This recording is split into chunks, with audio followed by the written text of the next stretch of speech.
Olá, bom dia, cumprimento a todos com a paz do Senhor Jesus. Estamos aqui nesta manhã para juntos partilharmos alguns versículos da palavra do Senhor. Hoje meu esposo, ele se chama Luiz André e está aqui conosco e vai também participar. Ele vai trazer nesta manhã um pouco do testemunho dele, da vida dele, um pouco. Vamos abrir as nossas Bíblias?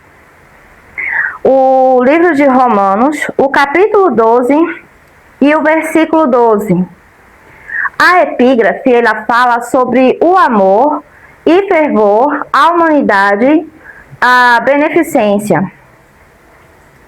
O versículo 12, ele diz assim: Alegrai-vos na esperança, sede paciente na tribulação e perseverai na oração.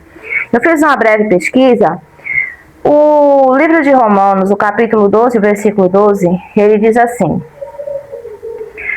o resumo significa uma atitude essencial para a vida do cristão em tempos de crise.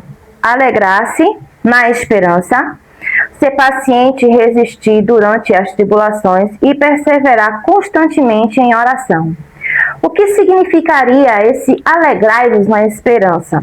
O significado é assim: manter a alegria focada no futuro glorioso e na certeza das promessas divinas, mesmo quando o presente é difícil.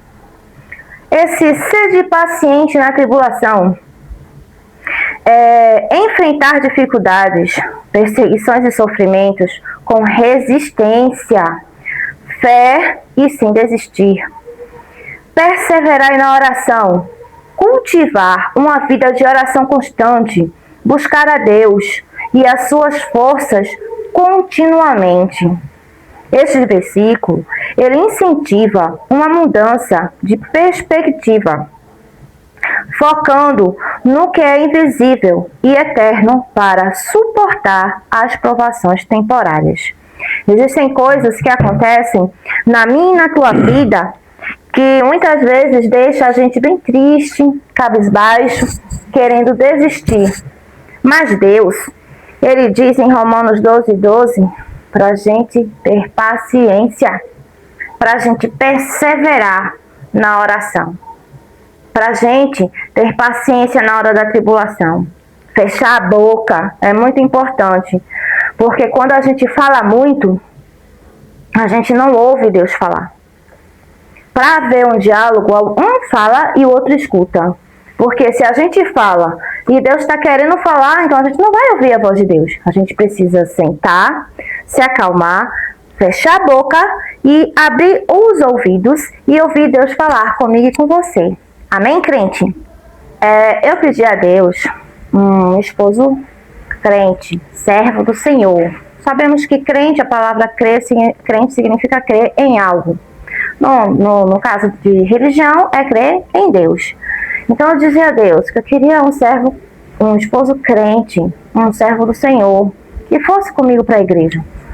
Eu já estava em idade avançada, 45 anos, se eu não me engano, quase, vai fazer 5 anos que a gente casou, 45 anos quase, e eu pedi a Deus um esposo, porque eu dizia a Deus, eu não quero terminar meus dias de vida sozinha. Eu tive chikungunya, fiquei muito doente, muito enferma. Era um sacrifício para tirar a roupa, para vestir, para tomar banho, sabe? Eu tinha muita febre, vivia deitada, assim, era terrível. E eu comecei a pedir a Deus um marido. E ele dizia que ia trazer alguém do outro lado para me dar vitória. Aí, depois Deus começou a mudar a mensagem. Deus dizia assim: estou eu preparando alguém para te dar vitória.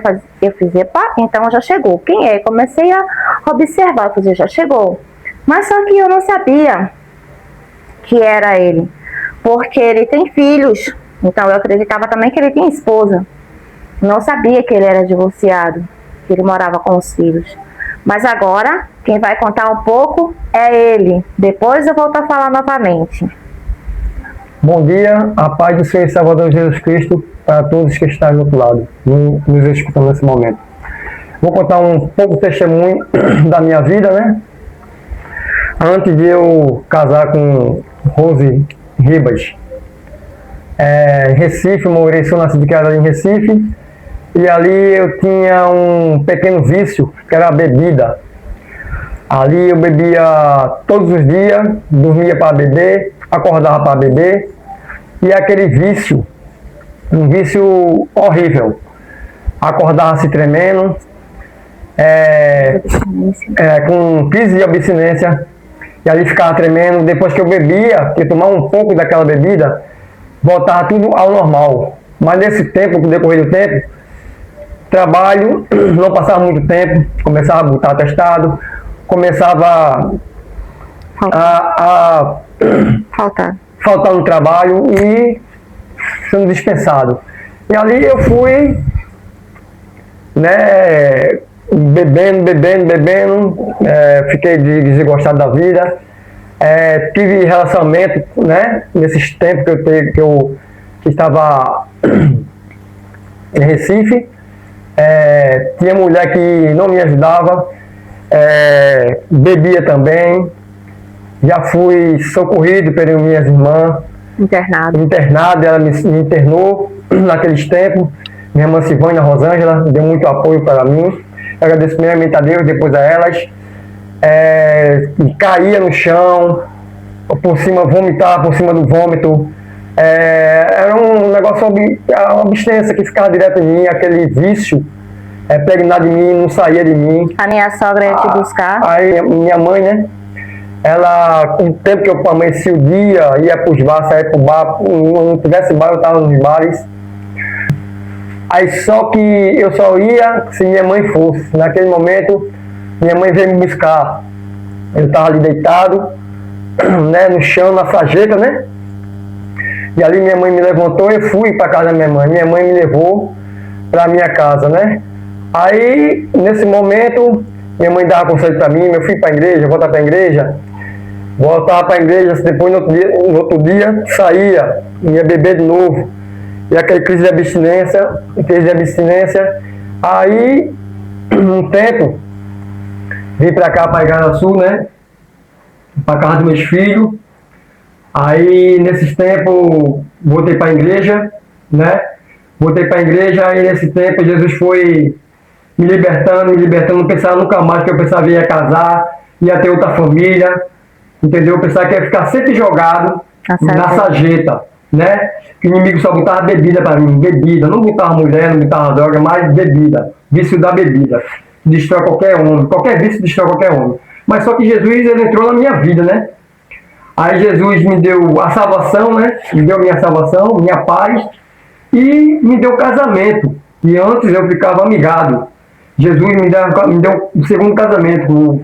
Aí Jesus, depois de 15 anos, eu pensava que não ia casar mais. Com 45 anos de idade, com essa idade, eu não pensava que ia casar mais. Mas minha filha falou, pai, você vai casar.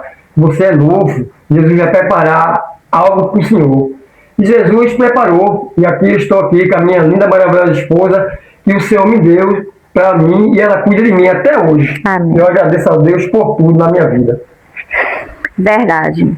Passamos por muitas dificuldades, são quase 5 anos de casamento. Nós casamos em 2021, no dia 30 de junho. Eu fiz aniversário de 45 anos no dia 20, 10 dias depois a gente casou. Tem gente que pensa que ele é mais novo que eu, porque ele é magrinho e comprido, e eu sou baixinha e gordinha, mas ele tem 7 meses a mais que eu. Ele tem 50 anos, fez em novembro, dia 1º, e eu, mês que vem, dia 20, vou fazer 50. Aí depois ele faz 51. Por enquanto, até novembro a gente fica igual. Depois ele faz 51. Mas é como ele falou, ele não tem o hábito muito de falar. Os vídeos são mais eu que gravo, até na igreja mesmo, eu que o Senhor separou para ensinar, para trazer a palavra dele. Enfim, a palavra dele. Enfim, ele não tem muita facilidade para falar em público. Está sendo difícil para ele. Durante a madrugada, essa madrugada, Deus, ele tirou o meu sono. E eu fiquei durante muito tempo falando com Deus. E Deus me mostrando, você é a irmã do outro lado, que talvez esteja na mesma situação que eu estive. Porque depois que nós nos casamos, pouco tempo depois, a mãe dele faleceu, a minha sogra. E aí, nesse falecimento da mãe dele, ele teve uma queda, uma fraqueza, e acabou que ele voltou de novo. Depois ele se afastou da igreja, enfim. E ele passou alguns meses afastado, bebendo, e Jesus, eu não te pedi um esposo assim. Eu ainda quis deixá-lo. E Deus usava vasos e dizia: eu dei ele para você cuidar. E eu vou fazer alguma coisa na sua vida através dele, e vou fazer algo na vida dele através de você. Não estou mandando você desistir. Pegue no arado, ore, desça, interceda. E Deus trouxe ele de volta e está aqui na casa do Senhor, liberto, para honra e glória do nome de Jesus. Se você que está aí, que Deus me mostrou de madrugada, estava intercedendo por sua vida, seu esposo nunca foi evangélico, ou talvez já tenha até sido, já tenha ido para a igreja com você e nesse momento se encontrar afastado, bebendo, talvez até numa vida promíscua com outras mulheres, enfim, persevere na oração. Romanos 12:12. Ele fala: alegrai-vos na esperança. A minha esperança, a tua esperança é Jesus. E a gente precisa se alegrar nele. E ele fala: sede paciente na tribulação. Não é fácil, mas é necessário. E ele continua e diz: perseverai na oração. Quando a tribulação vir, tenha paciência. Persevere na oração. Porque você está na posição. Se você sair da posição, serva do Senhor, você vai voltar para o final da fila. Quando eu era mais nova, Deus ele me deu um sonho de revelação e eu não sabia, não entendia. Não tinha intimidade com Deus na época. Deus ele me deu um sonho e me mostrou um monte. Lá no alto do monte, uma luz linda. E umas pessoas vestidas de branco. E uma fila enorme. Eu estava lá atrás na fila. E as pessoas, quando chegavam lá, na parte de cima do monte, colocavam as suas mãos assim, aquelas pessoas de branco, que aquela luz divina estava iluminando, vinha com um presente enorme, colocava na mão das pessoas e as pessoas saíam. Quando chegou na minha vez, que eu estava com as mãos assim, e o presente já estava quase chegando, eu recolhi as minhas mãos, coloquei para trás e voltei para o fim da fila. Eu conversei com uma senhora, que eu chamava ela de vó, contei esse sonho e ela disse: Deus mostrou para você que a sua vitória estava perto, mas você saiu da posição. Então, nesta manhã, Deus ele está dizendo para você, serva do Senhor, fique na posição, porque o que eu tenho para fazer na tua vida, na vida do teu esposo, é algo inimaginável. É tão grande que você não tem noção. Você vai ficar como criança agradecendo a Deus. Mas é preciso você ficar na posição, perseverar na oração. Não é fácil. Eu senti na pele. Foram só alguns meses que ele se encontrou na situação de afastado da casa do Senhor. Mas eu sofri bastante. Não sei quanto tempo você está sofrendo, mas entenda. O meu relógio, o seu relógio, não é o relógio de Deus. E ele tem uma vitória linda, maravilhosa para te entregar. Permaneça no seu lugar. Porque não foi em vão que Deus tirou meu sono de madrugada e colocou no meu coração que hoje esse testemunho do meu esposo ia sair. Ele disse: eu não estou preparado. Eu disse: mas Deus quer que saia hoje. E estamos aqui fazendo a vontade de Deus. Ele mandou falar para você. E que você fique no seu lugar. Persevere na oração. Que você vai ver. A sua vitória está assim, ó, quase chegando na sua mão. Tenha um pouquinho mais de paciência.